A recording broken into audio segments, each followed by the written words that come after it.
Bismillahirrahmanirrahim. Alhamdulillahi Rabbil Alameen. Bismillahirrahmanirrahim. Alhamdulillahi Rabbil Alameen. Assalamu alaikum, everyone.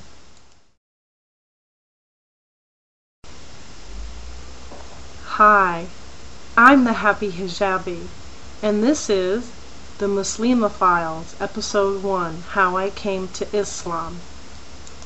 I have a little notepad over here, so I'm gonna refer to it every once in a while, and the video for some reason is a little clicky. I'm not sure why. I'm relatively a new Muslima.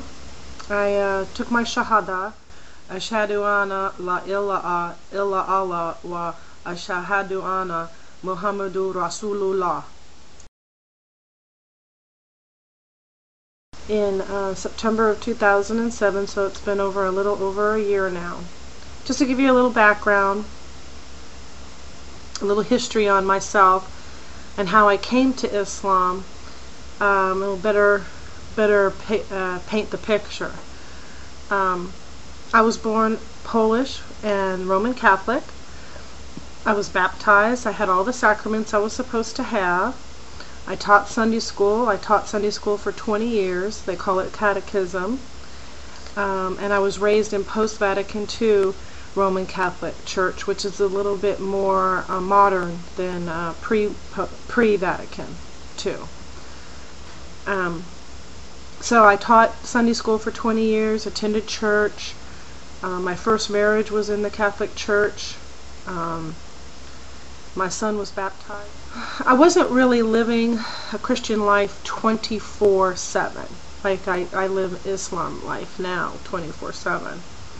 I mean, it's always in my thoughts and in my actions and what I do and how I drive even. It's just a total different way of life, and it is a way of life, 24/7. Islam is 24/7, and alhamdulillah, I really thank Allah for leading me to Islam. Well, in 2006 I met my husband, and then we married in June of 2007. And my husband is Muslim. He is Moroccan and has lived here in the United States for 20 years. So my introduction to Islam was through the discussions I would have with my husband about what was Islam, what did they really think, what did they believe, because there was some stuff going on in the media. Although I don't believe everything in the media, and it only takes a few bad apples to get the most press, because really, who wants to hear about good news? Everybody wants to hear about negative news. Bad things make news, right? Good things are like, who's interested in that? Well, I was having these discussions with my husband, and he was encouraging me to search about Islam on my own, and when I'd have questions, come and ask him, because he really didn't want to sway me in any way. He said, you don't go to Islam unless Allah guides you, calls you. And now, mind you, I was Christian, and I was like, yeah, I'm going to turn him Christian. He ain't going to turn me Muslim. And that wasn't his intention. He wasn't trying to subversely turn me into a Muslima. He was just giving me the information, dawah. And we're all encouraged to do dawah. And so in the month of Ramadan in 2007, I had the opportunity to go to the masjid with my mother-in-law. And of course you wear the hijab. And this is my first time going to the masjid for Jummah to hear the khutbah. And it was in English, alhamdulillah, because I don't know much Arabic. I still don't know much Arabic. It's a very hard language for me to learn. I'm trying. I sat there during the khutbah, and I was just totally captivated. I was just like this is not so foreign to me. This makes sense to me. It was very logical.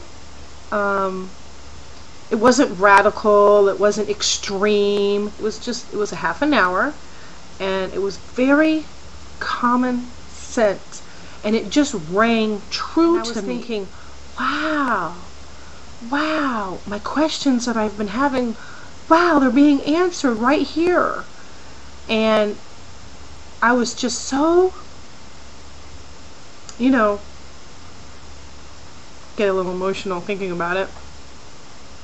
Really just taken totally. It just kind of took my breath away, and I was stunned. I was speechless. I was happy. I was just overjoyed.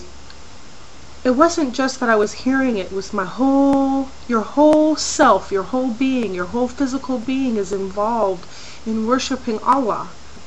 So during the month of Ramadan, everything started to become more clear, and I fasted. I did the month of fasting.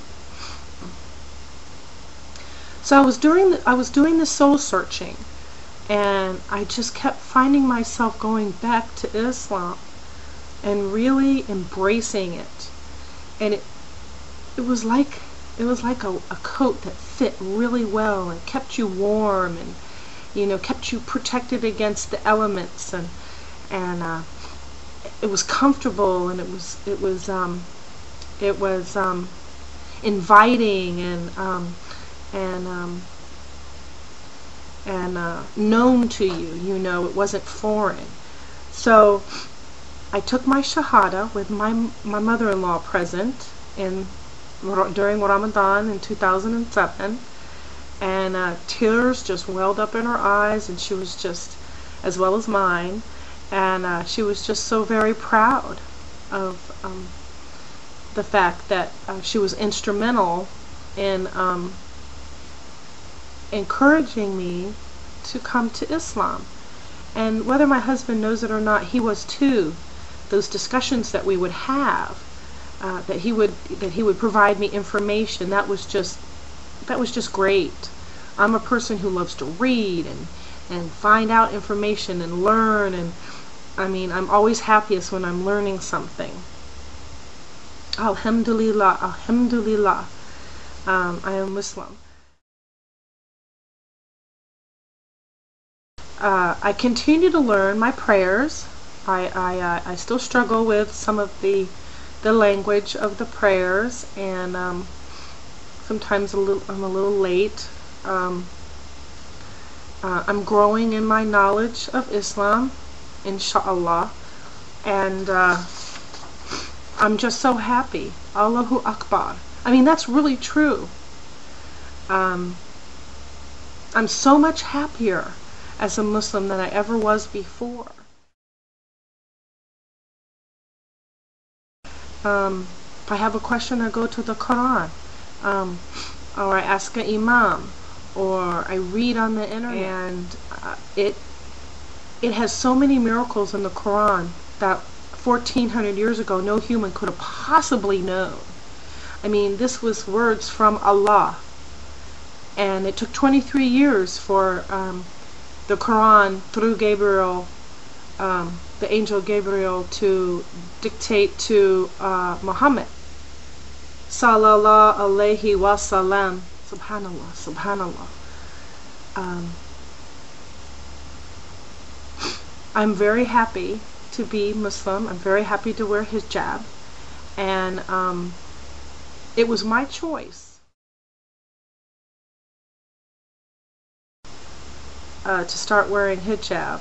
Not anybody else's choice. Nobody asked me. Nobody forced me. But that's a story for the next episode of The Happy Hijabi. So tune in next time for The Happy Hijabi, the Muslima Files, Episode 2, Why I Wear Hijab.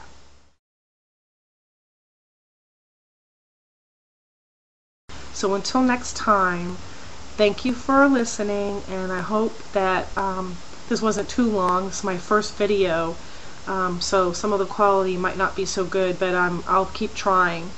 And I hope that y'all enjoyed it. So until next time, bye from the Happy Hijabi. Assalamu alaikum. Subhanallah walhamdulillah wa la ilaha illallah wallahu akbar wa la hawla wa la quwwata illa billahil aliyyil azim.